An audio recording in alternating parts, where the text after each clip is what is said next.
الحمدللہ رب العالمین والصلاة والسلام علی رسولہ الکریم اما بعد فاعوذ باللہ من الشیطان الرجیم بسم اللہ الرحمن الرحیم ان الذین یکتمون ما انزل اللہ من الکتاب وَيَشْتَرُونَ بِهِ ثَمَنًا قَلِيلًا أُولَئِكَ مَا يَأْكُلُونَ فِي بُطُونِهِمْ إِلَّا النَّارَ وَلَا يُكَلِّمُهُمُ اللَّهُ يَوْمَ الْقِيَامَةِ وَلَا يُزَكِّيهِمْ وَلَهُمْ عَذَابٌ أَلِيمٌ أولئك الذين اشتروا الضلالة بالهدى والعذاب بالمغفرة فما أصبرهم على النار ذلك بأن الله نزل الكتاب بالحق وإن الذين اختلفوا في الكتاب لفي شقاق بعيد صدق اللہ العظیم۔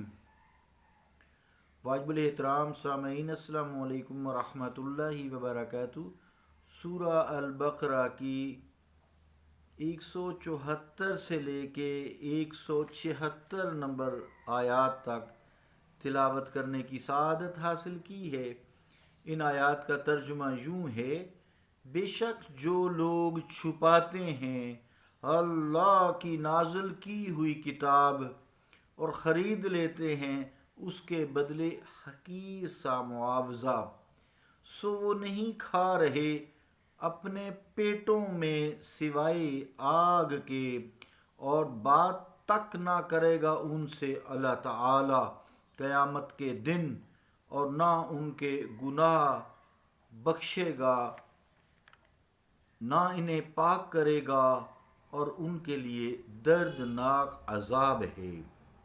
یہ وہ بد نصیب ہیں جنہوں نے خرید لی گمراہی ہدایت کے عوض اور عذاب کو نجات کے بدلے۔ تعجب ہے، کس چیز نے اتنا صابر بنا دیا انہیں آگ کے عذاب پر؟ یہ سزا اس وجہ سے ہوگی کہ اللہ نے اتاری کتاب حق کے ساتھ، اور بے شک جو لوگ اختلاف ڈال رہے ہیں کتاب میں وہ دور دراز کے جھگڑوں میں پھنسے ہوئے ہیں۔ اللہ کا قول سچا ہے جو بڑی ہی عظمت والا ہے۔ عزیزان گرامی قدر، یہود کے بارے میں ان آیات میں فرمایا گیا ہے، لیکن قرآن مجید حضرت محمد مصطفیٰ صلی اللہ تعالیٰ علیہ وآلہ وسلم پر نازل اللہ تعالیٰ نے کیا ہے، اور یہ مسلمانوں کے لیے ہے۔ آج بھی جو یہود کے طرز پر کام کر رہے ہیں یا ان کا طریقہ اختیار کرتے ہیں، ان کے لیے، مسلمانوں کے لیے بھی یہی سزائیں ہیں۔ یہود کیا کرتے تھے؟ احکام الہی کو چھپاتے تھے۔ حضور کریم علیہ الصلاۃ والسلام کی جو اللہ رب العالمین نے صفات عطا کی ہیں، محمد ہیں، اوصاف ہیں، جو ان کی تورات میں لکھے ہوئے تھے، وہ ظاہر نہیں ہونے دیتے تھے، ان کو چھپاتے تھے، اور چند ٹکوں کے لالچ میں اپنی خواہش کے مطابق شریعت میں رد و بدل بھی کر دیتے تھے۔ خود بھی چشمہ ہدایت سے سیراب نہ ہوتے تھے، اور دوسروں کو بھی چشمہ ہدایت سے سیراب نہ ہونے دیتے تھے۔ خود بھی گمراہ رہے اور دوسروں کے لیے بھی ہدایت کے دروازے بند رکھتے تھے۔ اللہ رب العالمین ہمیں معاف فرمائے، آج بھی جو لوگ روٹی کی خاطر، چند ٹکڑوں کی خاطر، چند ٹکوں کے خاطر حضور کریم علیہ الصلوۃ والسلام کے اوصاف کو چھپاتے ہیں اور طرح طرح کی تعویلات کرتے ہیں، شریعت مطہرہ میں روٹی کے عوض تبدیلی کر دیتے ہیں، ان کو بھی جو آگے سزائیں آ رہی ہیں وہی ملیں گی۔ وہ بھی اسی طرح ہی کے مجرم ہیں، فروئی مسائل میں لوگوں کو پھنسا کر اپنا کاروبار چلاتے ہیں۔ یہودی بھی ایسے ہی کیا کرتے تھے۔ پھر یہ جرم چونکہ بہت سنگین تھا، اس لیے اس کی سزا بھی اتنی سخت رکھی گئی ہے۔ فرمایا کہ یہ جو روٹی کے لیے سارے کام کرتے ہیں، دین کو چھپاتے ہیں، مصطفیٰ کریم علیہ الصلوۃ والسلام کی صفات کو چھپاتے ہیں، شریعت میں رد و بدل کر دیتے ہیں، جو شرعی مسائل ہیں اس کو توڑ مروڑ کر لوگوں کی منشا کے مطابق بیان کرتے ہیں، لوگوں کو فروئی مسائل میں پھنسائے رکھتے ہیں، اصل حقیقت تک آنے نہیں دیتے اور چند لذیذ سے روٹی کے لقمے لے لیتے ہیں۔ تو فرمایا کہ یہ لذیذ لقمے جو یہ کام کر کر چھپانے والا کھا رہے ہیں، یہ اپنے حلق میں سے جو نیچے اتار رہے ہیں، یہ آگ ہے، آگ ہے، اور نہ بجھنے والی آگ ہے، انگارے ہیں، اس کے زخم، اس کے سوزش اس کی کبھی کم نہ ہوگی جہنم میں بھی۔ عزیزان گرامی قدر، اس سے بڑھ کر پھر جو اللہ تعالیٰ رحمان ہے، رحیم ہے، ایسے لوگوں سے بات نہ کرے گا، ایسے لوگوں قابل ہی نہیں ہے جو ان سے بات کی جائے۔ ہر وہ شخص جس نے کبھی اخلاق و محبت کا نام بھی سنا ہو، یہ سرزنش برداشت نہیں کر سکتا، اس کا خالق اس سے بات ہی نہ کرے۔ مالک حقیقی، محبوب حقیقی، ہمیشہ مہربانی فرمانے والا، ہر وقت بے انداز عنایتیں فرمانے والا، اپنی نگاہ رحمت اس سے پھیر لے، اپنے کرم کا رخ اس سے موڑ لے، اپنے خطاب جان پرور سے محروم کر دے، اپنی زیارت سے محروم کر دے، اپنی گفتگو سے محروم کر دے جو اس نے الست بربکم روحوں سے کی تھی، اور پھر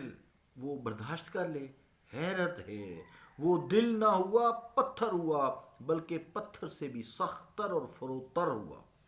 اللہ تعالیٰ اپنے محبوب محمد مصطفیٰ صلی اللہ تعالیٰ علیہ وآلہ وسلم کے طفیل